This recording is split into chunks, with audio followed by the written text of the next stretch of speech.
And welcome to another edition of Convict Inc. I'm your host, Robert Rosso. Please hit the subscribe buttons if you haven't already. Please tell your friends to hit the subscribe buttons. I want 1,000 viewers or subscribers because then I can do a live show. That's what I really want to do, is a live show every day. Same time, same place. I just do. Interact with people. We'll see what happens. Life's full of a lot of twists and turns, and what's happening right now might be happening for the next 50 years or just in the next second. Boom. Unexpected turn of events always happening. Anyway, so today I'm going to talk about how it's been to readjust in society after nearly 24 years. So people ask me that all the time. So I'm going to give you some highlights. I have a friend that actually gave me a really badass video recorder to tape stuff every day that I was going through.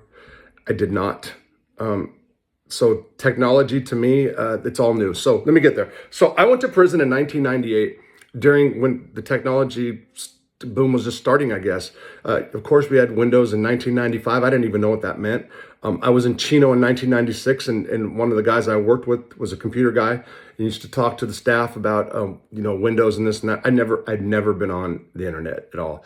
The night before I got arrested, the person I was married to then and my 9-year-old daughter, they just got the internet hooked up in our house, and they were on the computer that night before I was arrested, but I never did.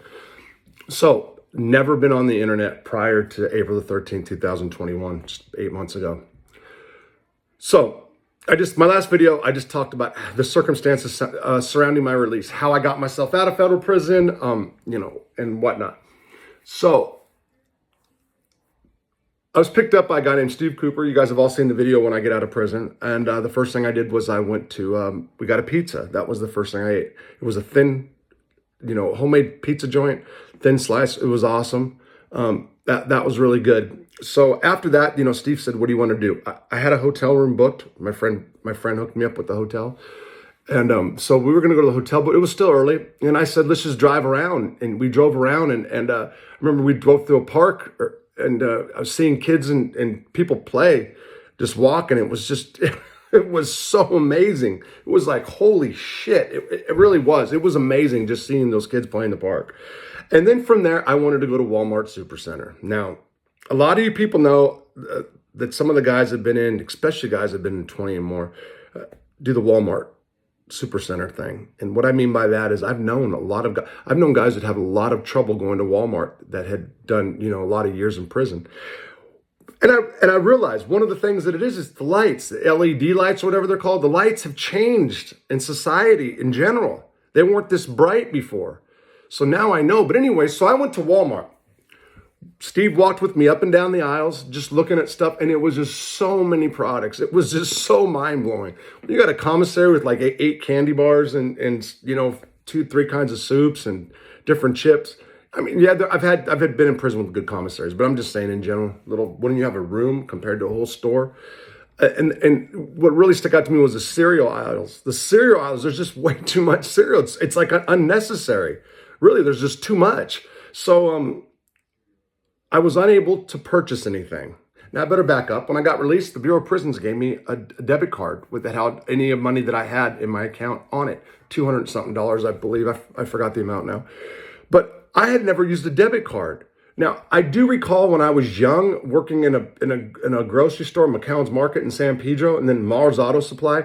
I had a bank account at Bank of America, and they did give us a card. So I used to go take cash money out and stuff like that. So I had a bank card back then, but I never had like a card that I had to use everywhere, or a credit card. I think I used my mom and dad's credit card, but I never had credit. I was a drug dealer. One of my ex-wives might have, I think, the first, I forgot, but I've written a check, but this whole digital experience is just too much for me. And I didn't know how to use my debit card. I didn't really know what a PIN code, well, that's not true. I just didn't know how to use it. Steve dropped me off at the hotel after the Walmart stuff, and I just kind of sat there. And then I ended up wanting to go to a store and buying something to drink, or something to snack on. And I went down there and I had the debit card thing, and I went in the store and it was late, and I'm kind of looking around and I didn't know what to do because I felt real weird because I didn't know how to pay for the shit. So I went up there and the guy said how much it was, and I just had this card and there's this reader and I don't know what to do. And he's looking at me. I said, "Listen, I just got out of the feds. And this guy laughed, and just so happened that his dad was a prison guard up there who I knew. So, but he helped me through it. So he was able to do it.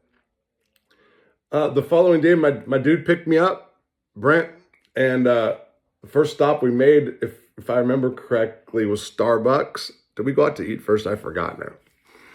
And, Starbucks. So I've never been to Starbucks before, man. And they got, I got a white chocolate, whatever those things. I still don't know. And I go to Starbucks. Now, I know why people in America are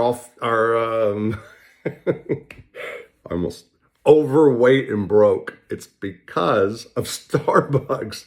Man, that place is nuts. And you know what? Last 3 weeks, my wife just made me stop. That's the truth. And she won't buy me all kinds of little candy coffees that are in there. So I'm making my own coffee in the morning because I was getting strung out on Starbucks. And when I say that, I went from ordering 1 to 2. But anyway, so Starbucks, that was a trip. I didn't even like it. I just was going, and now I love it. But okay, so Starbucks. So when I saw my parole officer for the first day, I'm not going to say his name. I'm not going to say anything about him. I went to do urine test, So I went to the bathroom to pee, and after I'm done with the bottle, I got some extra in my bladder. I had to put in the toilet. So I'm done, and now I have to flush the toilet. The toilets are automatic. I've never seen an automatic toilet, and I didn't know what was going on. I really didn't know how to do that. And then I went to wash my hands, and that was all automatic, and that was all new to me. And so was the soap. It was, and this guy, he's younger, probably early 30s, if that. And he was looking at me like, wow. I think he was like 5 when I went to prison, or 4 or something. But he was just like, it had it like, I don't think he's ever seen something like that. Somebody, I'm just spit back out into this tech world, and it's hard. It's hard.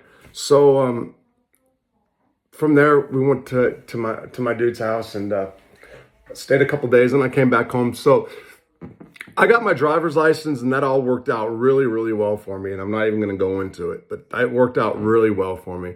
So the first day I drove, for whatever reason, I drove to a town not too far from me. So I'm south of Fort Smith, Arkansas, 30 miles.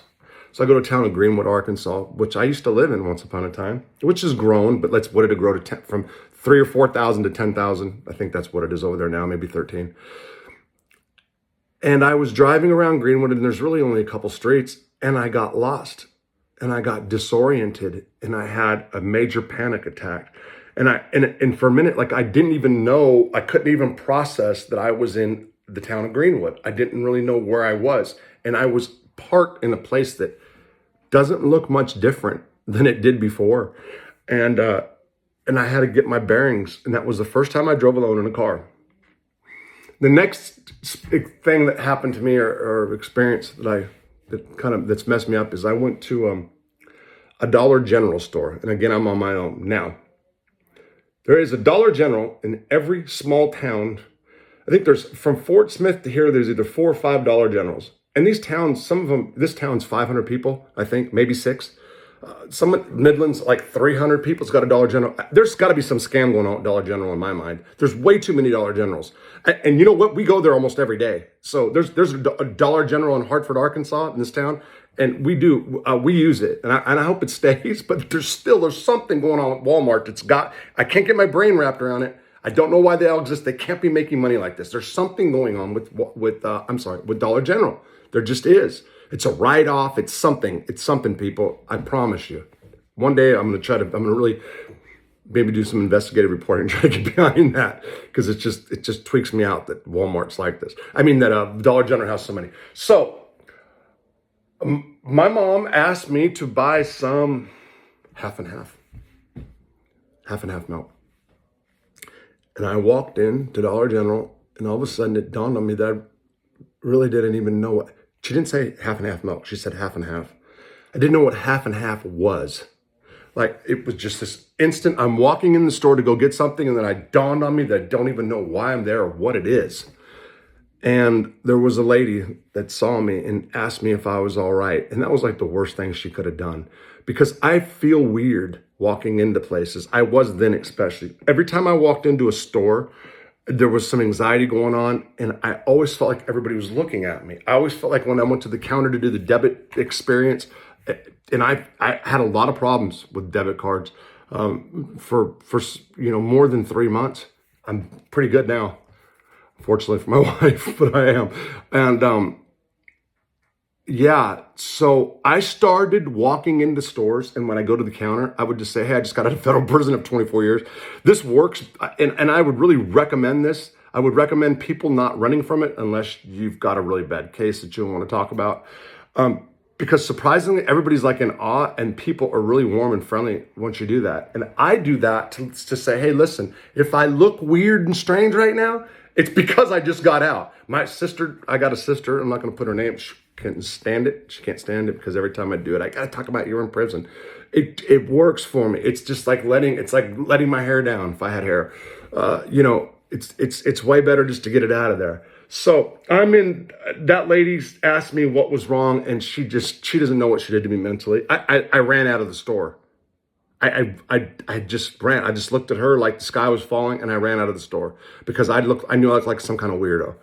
And that hurt. That man, I'm not going to say I went back in the car and cried, but it messed me up bad. To this day, I have good times in Walmart when there's not a problem, or big shopping places, Lowe's too. And sometimes I get real irritable and have a lot of anxiety. Now, my wife will tell you that every time I go, she wants to look at something, I have a panic attack. So I don't know if she's trying to say I make them up or what, but yeah. So there is, and it comes unexpectedly to me still, and it'll just happen. A clothes shopping for myself is difficult. It is. I never really liked doing it. I would rather just kind of tell my wife, you know what I like, just go get it. But then, she doesn't want to be mommy. She wants to be a wife. That's like my stuff to do.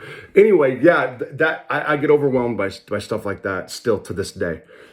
I'm trying to think of anything else, and I know one of my friends is going to see this and say, "That's why I told you to keep a video camera of the events of every day." But those were the big ones. So I know in my heart that there's other things that, I've adjusted really well. I'm lucky because I've got a big support group and a wife that's there. Technology, I've got this smartphone I'm looking at, actually doing this video from, and it makes me feel really, really dumb. There's so much I don't know. This edit app that I have that I'm going to start editing after the first year. I got to watch a lot of YouTube to figure out how to do it. That's what I've been doing. Yeah, so technology still, I'm way, and it gives me anxiety. It does. I get overwhelmed with tech. Even like right now, I started Convict Inc., the prison and legal service stuff. I got to do a lot of research. I'm really hitting the warrants and the detainers. That's what I want to specialize in, and it's a lot of work. And it's research for years, honestly, to really get it down right. And it's the technology stuff is really it's hard. Still a lot to learn. Just out over 8 months. I'm trying to think of anything else. Yeah, still a long way to go, I think, but I've done really well, and it only makes me wonder, if you don't have nobody, how do you do all this stuff? That's why I really am that's where I really like to end up. Criminal justice reform arena, nonprofit, not taking money from prisoners or their families, getting money from sponsors, corporations, individuals, whatever, to help people, be able to make a living for myself, but not, to be able to help people, man, because it's hard getting readjusted to society after all this time. And there's a lot of us. There's a lot. The 80s and the 90s wiped out a lot of people for decades, and on nonviolent drug offenses mainly. And it wasn't right, but society's starting to get it right if we can just get the lawmakers to do the push. Anyway, so that's it. It's been a trip. I've been very fortunate. Yeah, I'm gonna end up in Walmart today. As a matter of fact, I'm gonna think about this. And when I say panic attack, sometimes I sweat easy, and I get sweat that rolls down my head like beads of sweat. Like I have to get away. Take care. Bye.